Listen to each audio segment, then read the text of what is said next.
Fox 29 News in HD, brought to you by Xfinity, only from Comcast. Tonight at 6, dangerous storms closing in on our region. The latest watches and warnings from the Weather Authority. But first, it's with great sadness that I tell you that Garrett Reed, the oldest son of Coach Reed, was found dead this morning. A shocking loss. A coach loses his firstborn son. And right now, our top story.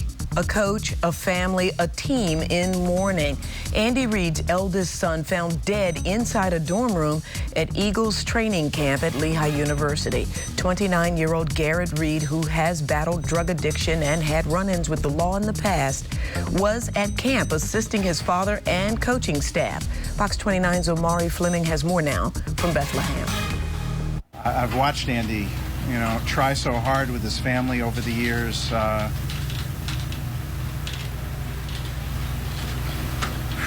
In a rare moment of emotion, Eagles chairman and CEO Jeffrey Lurie and general manager Howie Roseman welled up while talking about the death of Coach Andy Reid's son, Garrett. On a personal note, we've been with Andy for a long time. He's always been strong for us.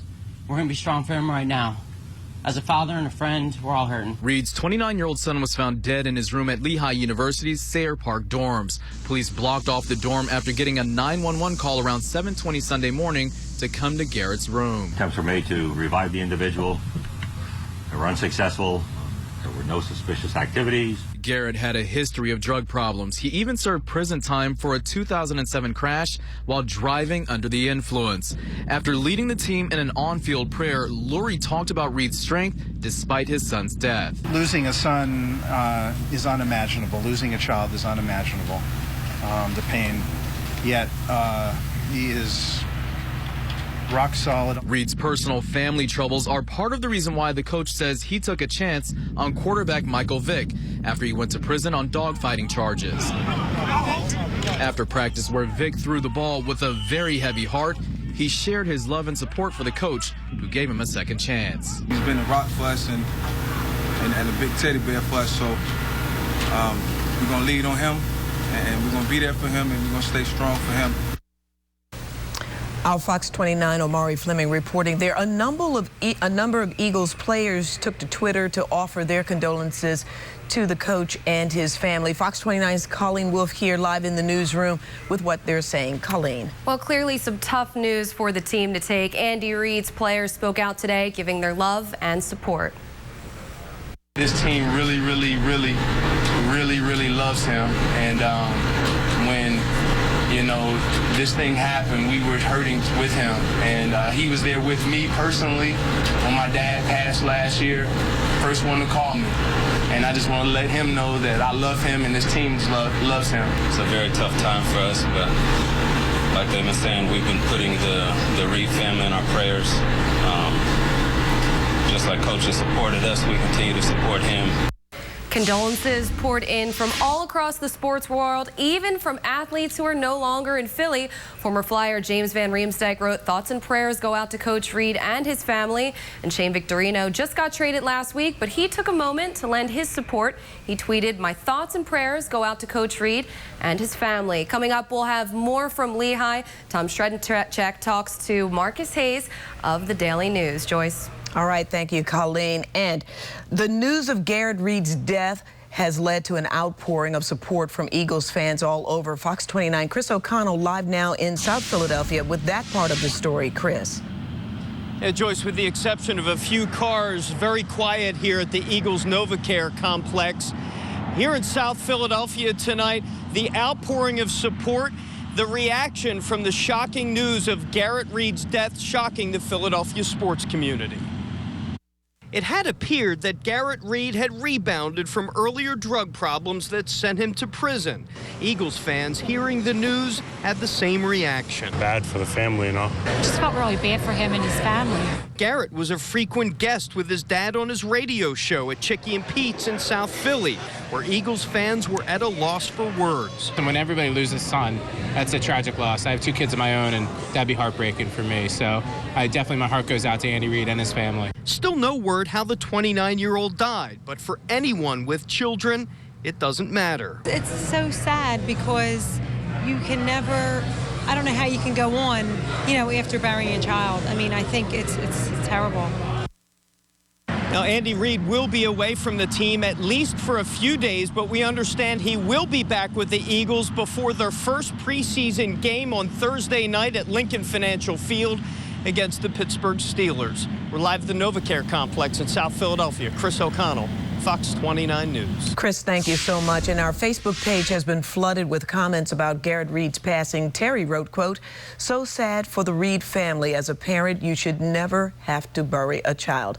And Tracy said, "Such a sad tragedy. Our thoughts and prayers go out to the Reid family." And then Sarah wrote, "This is awful. The worst pain in the universe is to be a grieving parent.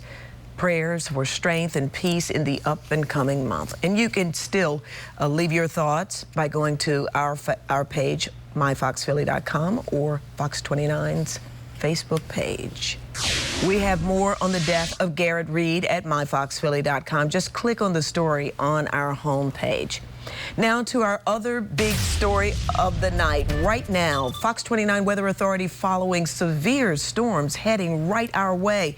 This is a live look right now at Philadelphia from Adventure Aquarium over in Camden, New Jersey. Heavy rain will start to fall right here later tonight. Meteorologist Caitlin Roth is here with what we can expect and when. Caitlin. That's right, Joyce. Oh, an ominous view as we're looking from parts of Camden towards Center City. If you haven't seen the dark clouds roll in yet or the winds pick up, it will happen momentarily as we are tracking a line of severe thunderstorms extending all across the state of Pennsylvania back into the Baltimore, D.C. areas. It is moving eastward, and almost all of our area is under a severe thunderstorm warning from places like the Lehigh Valley back through Bucks County. You are under a warning until 6:30 p.m.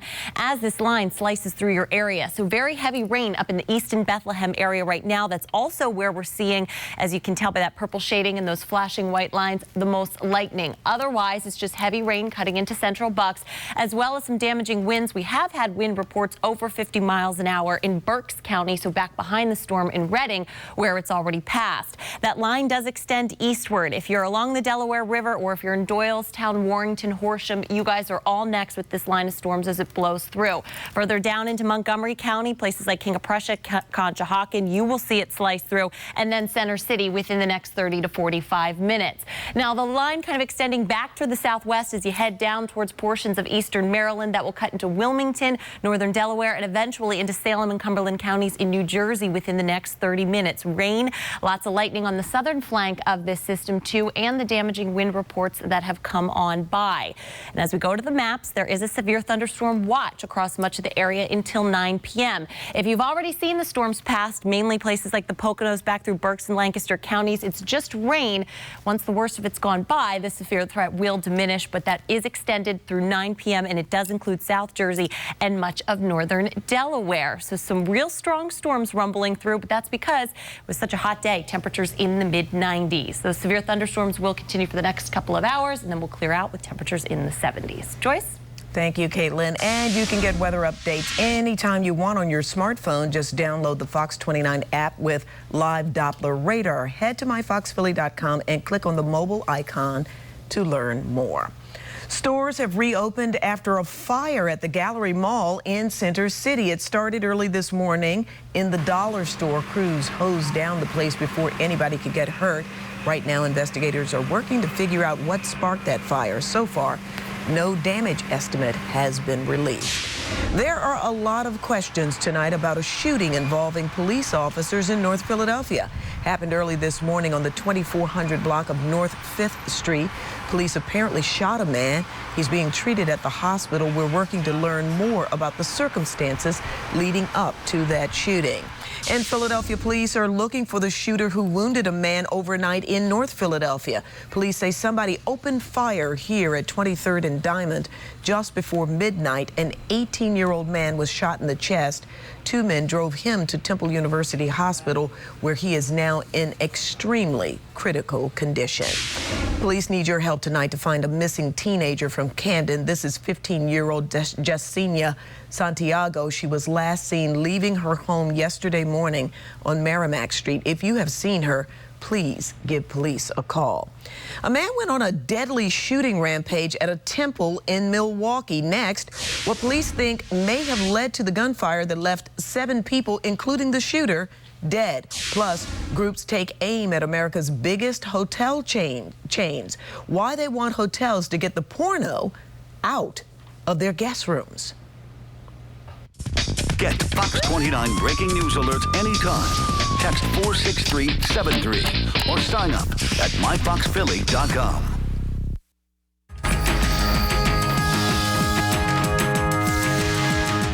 At least 6 people were killed when a gunman opened fire at a religious temple in Wisconsin. The suspected shooter was later killed in a shootout with police. Fox's Anna Koyman has the very latest on this. Several people killed ahead of a morning worship service at a Sikh temple in Oak Creek, Wisconsin. Multiple distress calls to 911 put a veteran police officer head-to-head with the gunman. An extremely accomplished tactical officer. When he arrived on the scene, he engaged an active shooter outside of the temple. Multiple rounds were exchanged. The officer was shot multiple times. SWAT teams finding multiple crime scenes, victims shot outside of the temple, and several more killed inside. The shooter was also shot. He is down on the scene and presumed deceased. Temple members, part of Milwaukee's growing Sikh community, clutching cell phones, gathered in a parking lot waiting for word. They are texting.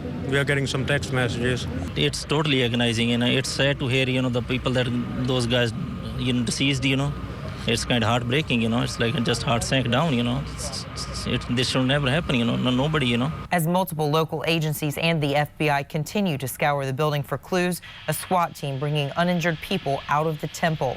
Women swathed in colorful silk clothing looking for more information. Some saying they can't imagine why their peaceful territory has fallen victim in this way. All of them are our loved ones, so it's a small community, so we pray for all of them.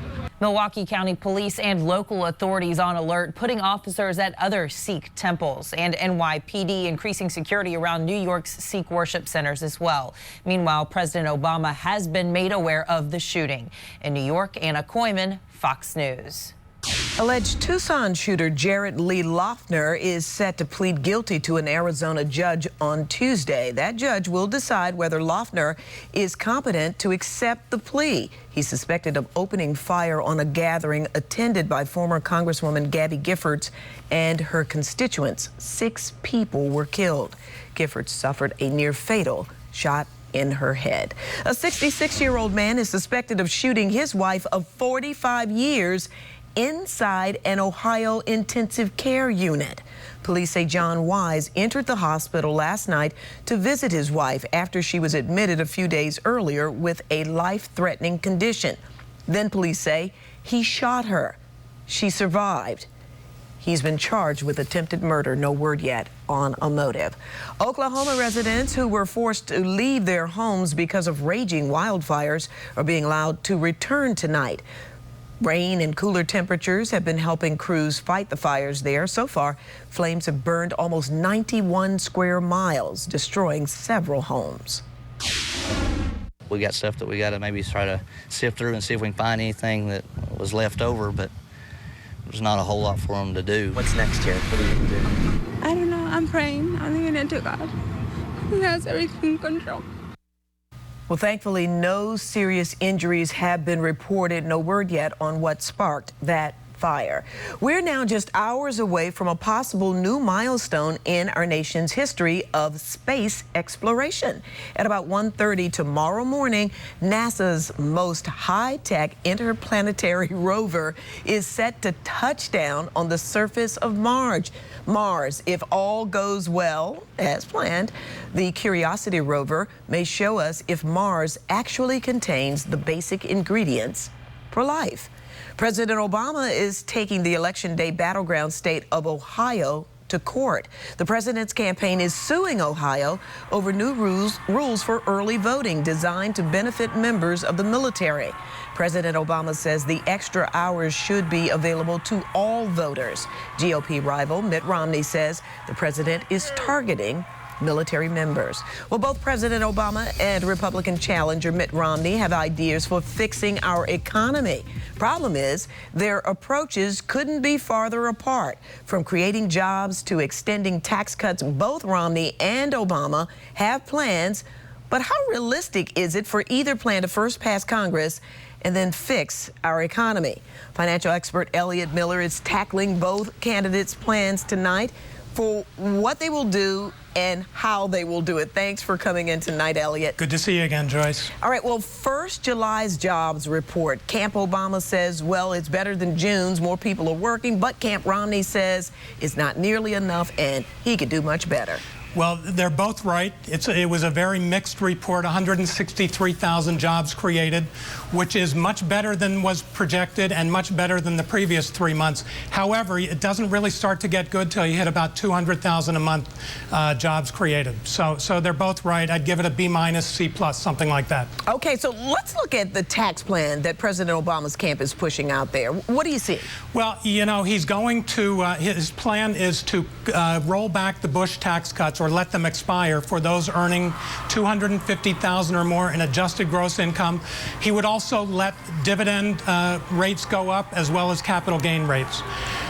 There are some pluses in this, in that it does address what he considers tax fairness, but there are some minuses too. He doesn't do much with the deficit in this plan, and it really just isn't enough, given what he wants to do with the rest of the economy. Well, let's talk about the Romney tax plan. What is that? Yeah, you know, Governor Romney claims that he wants to cut tax rates across the board and also do away with some popular deductions. And he claims that if he does this, the economy will soar, and we will start getting, in the next 4 years, we'll get 12 million new jobs created. Will that work? How many is that a month? That's 250,000 a month, which puts it on a par with Clinton, which is the record.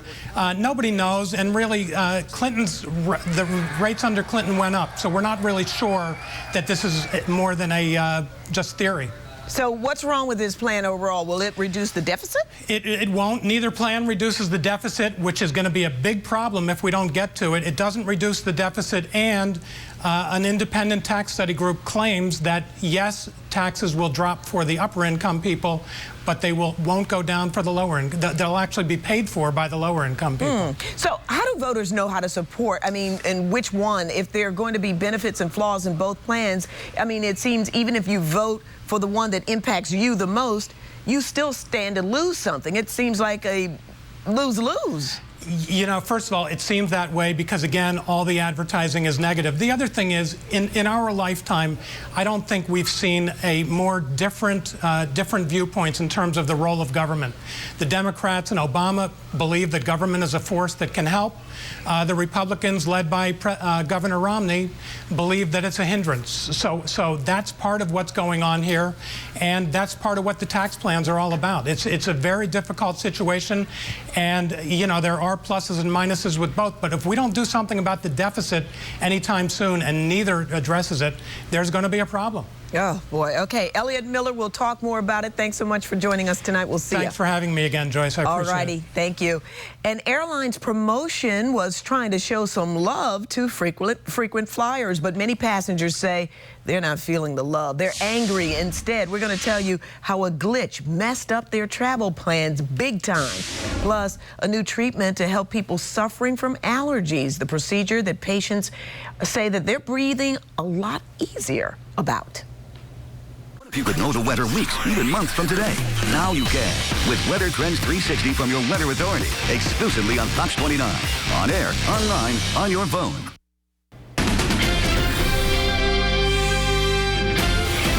Tonight, some prominent religious groups are calling on major hotel chains to get the adult content out of the bedroom. Fox's Lauren Green has details on this.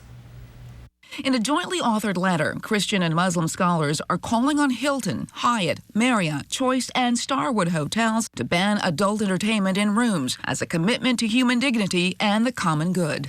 Instead of trying to move people by protests and demonstrations and threats of boycotts, we'd make a simple appeal to the consciences of the corporate executives whose businesses have gotten into pornography. It would show that people are willing to take a stand against something that is morally wrong, despite the effect that it might have on their profits, despite the effect that it might have on whether or not people would go to these hotels. Steve Hirsch of Vivid Entertainment, one of the largest producers of pornography, says if people don't want to watch, they can tune out. These groups, these sort of self-proclaimed morality police, they come in and they want to tell you what's best for you to watch, and it never, ever works. We contacted all 5 hotels requesting interviews. In a statement, Hilton Hotel said, all adult content is only accessible to adult guests who request access and choose to view it. Hyatt said it takes steps to ensure that guests will not be inadvertently exposed to pornography. Choice hotels are independently owned and operated, and the entertainment options are left to owners. Starwood has yet to respond, but Marriott says it is working at removing on-demand adult content by switching over to an internet-based system. Guests can access porn that way, but the hotel will not be directly providing it. In New York, Lauren Green, Fox News. Southwest Airlines' attempt to show some love to their Facebook friends backfired. Instead of getting tickets at half price, customers were charged multiple times for those discount tickets. The Southwest Airlines spokesperson says a computer glitch charged some customers up to 20 times for a single flight. The airline is working to fix that problem. And more on our top story tonight. The Eagles are mourning the passing of Garrett Reed. Next, we'll go back live to Eagles to the training camp there at Lehigh University for more reaction. What a tragedy this is for the Eagles. Caitlin. All right, Joyce, plenty of storms across the eastern half of the country right now. Ultimate Doppler is lit up as a cold front pushes through the area, sparking these severe thunderstorms. Severe thunderstorm warnings are now posted for the Philadelphia area. We'll have a complete update on this coming up after the break.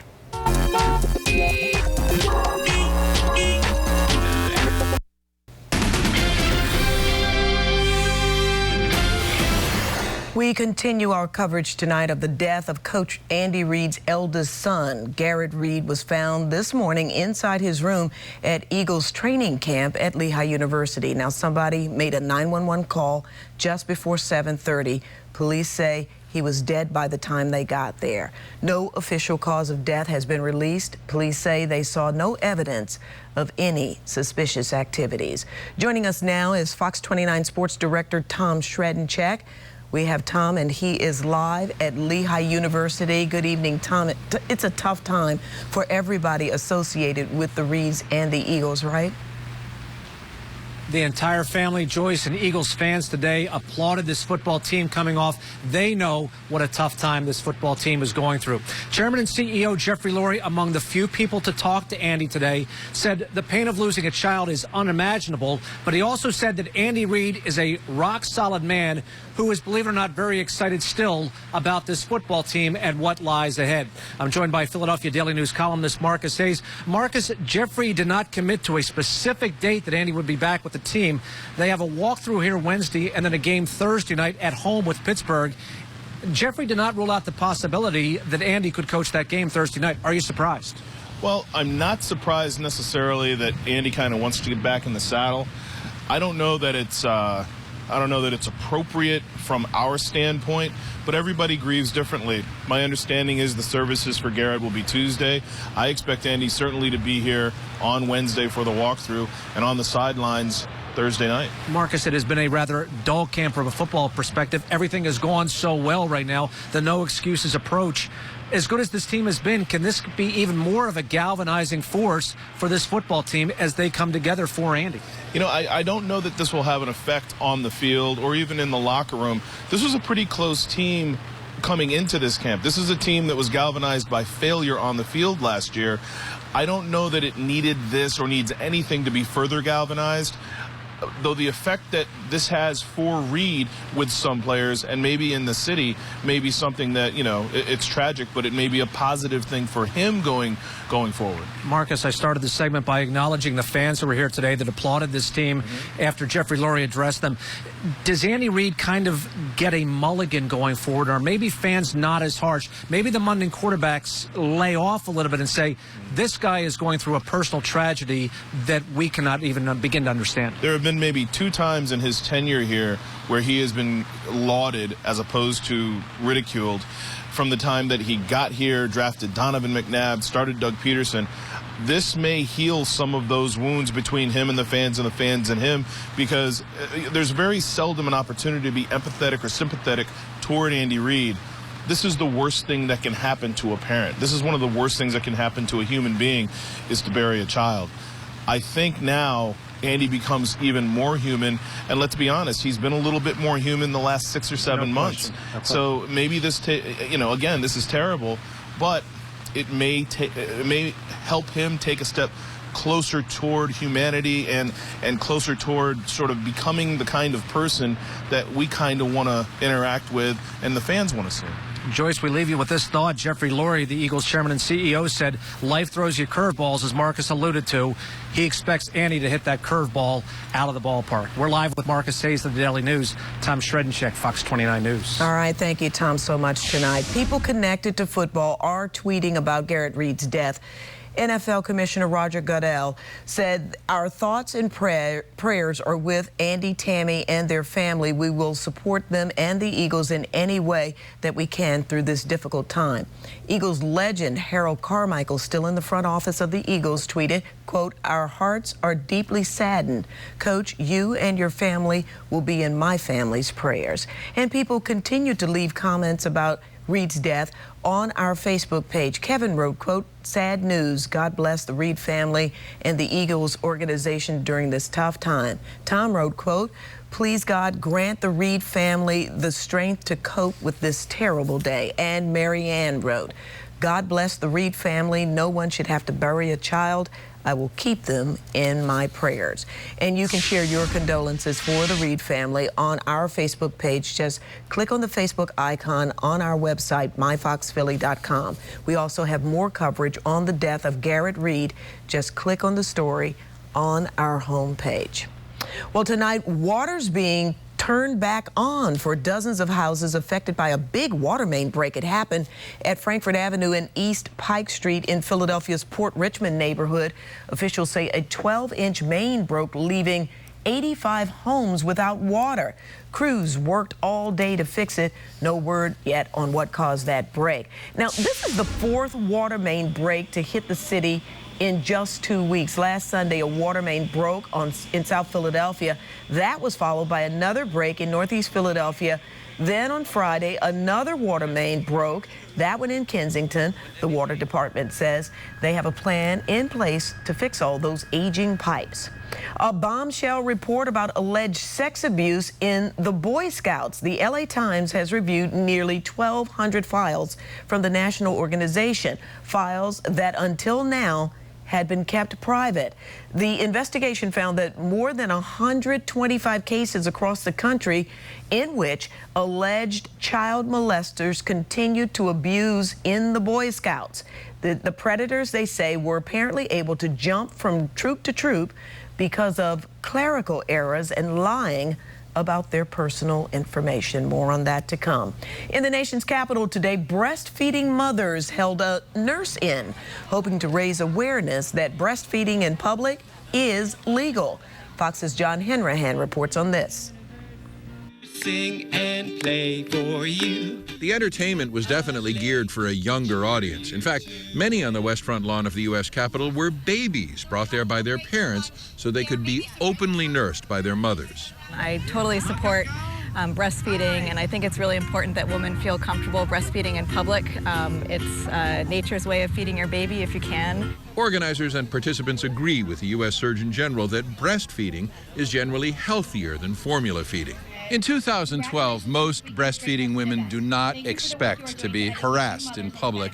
And frankly, we talked to more than 20 women in this crowd, and the majority of them said they never have been. But it still happens.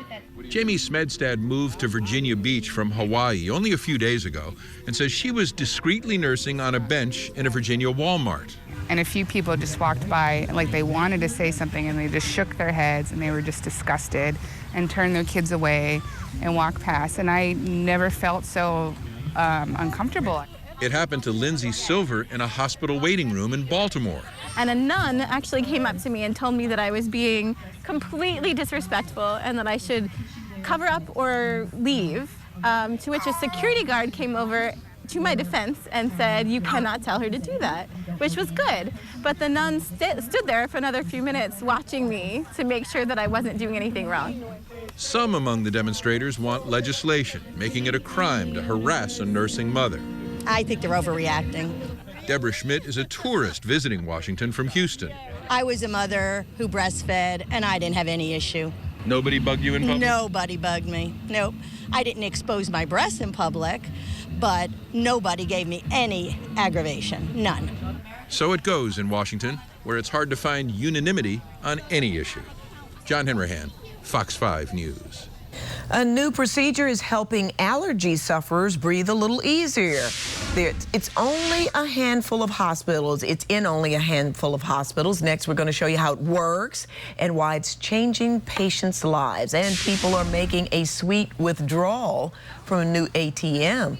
Where you can find this delicious machine coming up.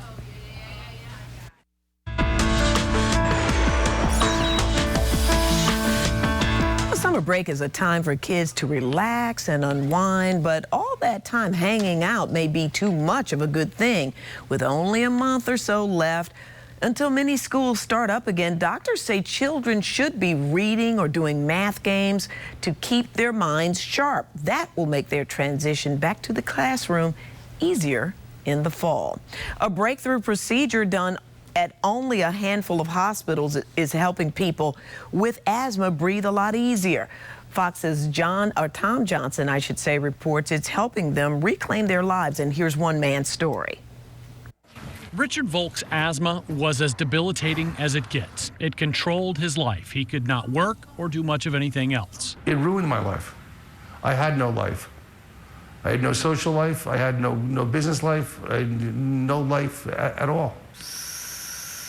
Asthmatics like Volk can breathe in just fine, but then their airways constrict, making breathing out nearly impossible. Asthma attacks, I couldn't catch my breath, couldn't breathe. Admitted to the hospital 22 times last year, Volk was out of options. I told my mom at one point I'd rather be dead. Take a deep breath in as deep as you can and blast it out. Keep going. Then he heard about a brand new treatment at Orlando Regional Medical Center, a treatment that offers hope of incredible healing to asthmatics who once had no hope. The FDA approved bronchial thermoplasty at the beginning of 2012. Doctors insert a camera down the throat into the airways. Then a small device uses heat to force open and keep open those individual airways. 3 procedures later, and asthmatics can breathe again. Some of these patients who are severe persistent asthmatics might now be considered mild.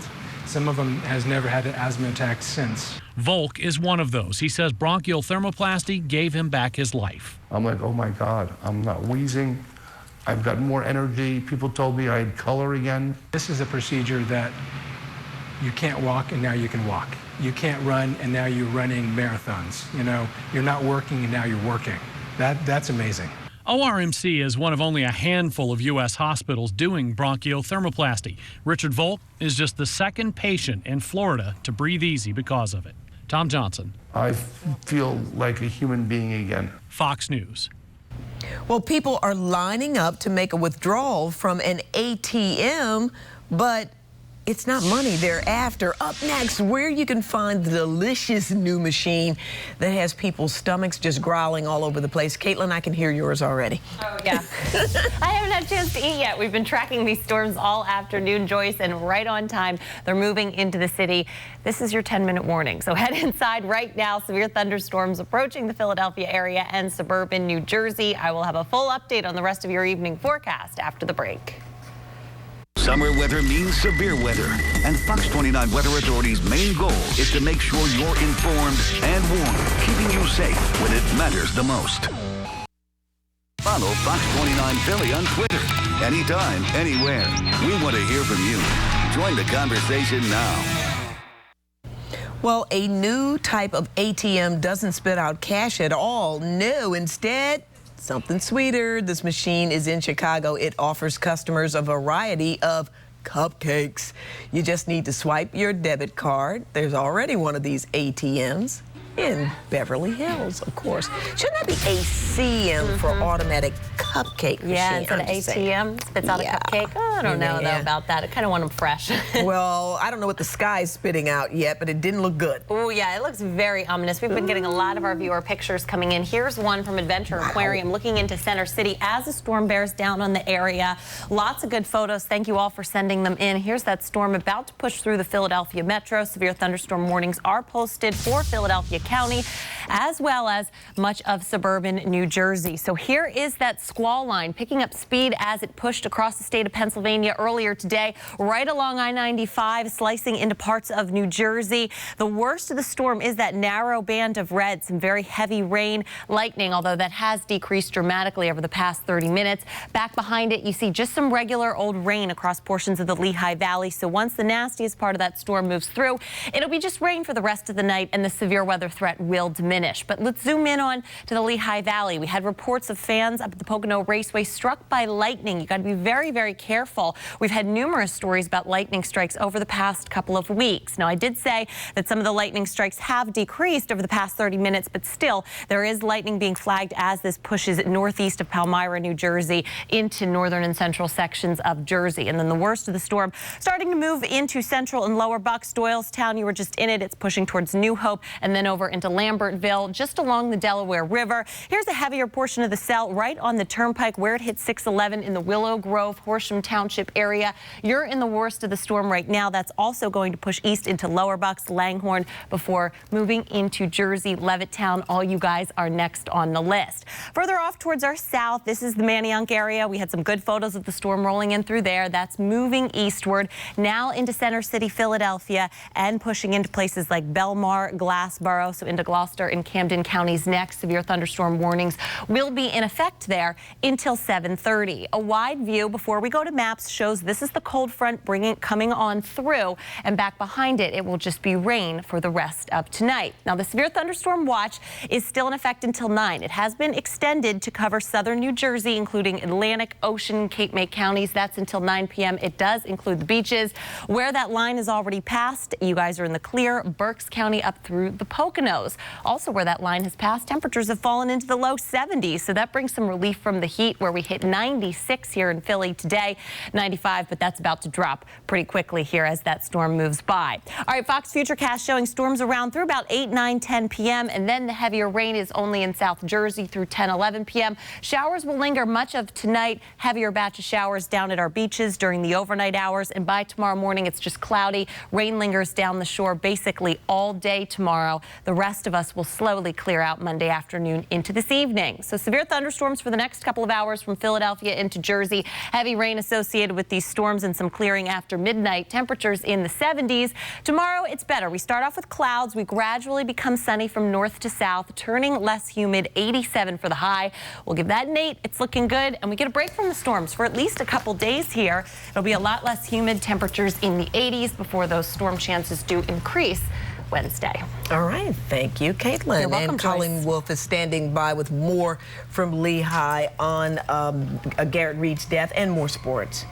That's right, Joyce. Well, we're going to have a live report from Lehigh. We'll hear from Marty Morningweg and a live report from Tom Shredencheck. He's been following today's events in Bethlehem, PA. That's next.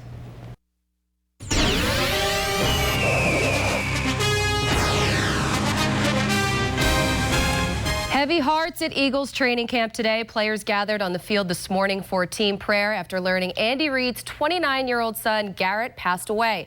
Garrett was at Lehigh working with the team's strength and conditioning coaches. Eagles owner Jeffrey Lurie said Andy Reid was resolute in returning this week, and he asked the team to go forward with training camp. They held their normal morning walkthrough this afternoon, and Marty Morningweg and Juan Castillo are overseeing the team in Reid's absence. Let's head up to Lehigh now, where Tom Shredencheck is streaming live. Tom, it's obviously a much different atmosphere than the first 2 weeks of camp. No question about it, Colleen. This team has been so focused on football today, the hearts and minds elsewhere. When they came on the field, very sullen, very quiet, but they tried to get back into that football business-as-usual approach, well, as quickly as possible. Offensive coordinator Marty Mornhinweg, defensive coordinator Juan Castillo, you mentioned they ran the practice, and the more things got on, well, you felt things were getting back to football. It's when you get off the field and start to think more, that's when it really starts to hit you.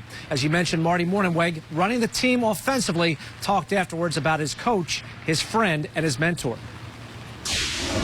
As you know, Andy is a rock, okay? And he's given all of us, this football team, all the coaches, administration, equipment men, trainers, great support for many, many years. And it's just very simple. We're here to support him now. My favorite moment from practice today, Colleen, is Jeffrey Lurie got done addressing the team, and the team went off into their drills. The fans here gave them a thunderous ovation. They've been very critical of Andy, but they now know that Andy Reid is going to be in for one of the toughest battles of his life. We're live at Lehigh University. Tom Shredenshek, Fox 29 News. Yes, just an incredibly sad day for the entire Reid family and the organization. Thank you, Tom. Well, Garrett had to deal with some problems in his past. In 2007, he was arrested on drug charges. And at his sentencing hearing, he said this to the judge, and it gives me chills just reading it. He said, quote, "I don't want to die doing drugs. I don't want to be that kid who was the son of the head coach of the Eagles, who was spoiled and on drugs and OD'd and just faded into oblivion." Of course, we'll have more coverage from Lehigh tonight at 10 and on Sports Sunday at 10:30.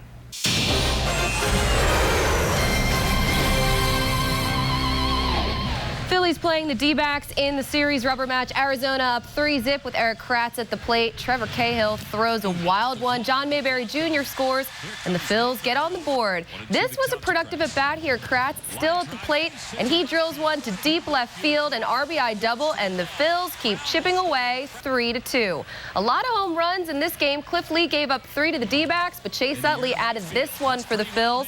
A solo shot to right field, his 7th of the year, tying the game at 3. Bottom of the 9th, this one looks like it might go extra innings. Ryan Howard, who went 9 in his previous 47 at-bats, with a chance to win the game. Here he comes. Line drive, right field, that's going to win the ball game. Pierre goes back to tag, and here he comes. No throw by Upton, and Ryan Howard has come through. An RBI single here in the bottom of the 9th inning, and the Phillies have won it 5-4. Well, Howard was due. After the game, Charlie Manuel said they're feeling a little more relaxed.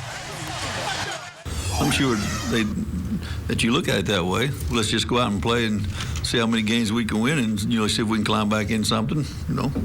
I think, but at the same time, I think there is a little pressure off. So, they're going to need to win a lot of games to get back in something. But Phillies win today, but still just some really awful, terrible news from Lehigh. Yeah, you guys will have more on that tonight. That's our news for now at 6. See you tonight at 10. Good night, everybody. American Dad is next.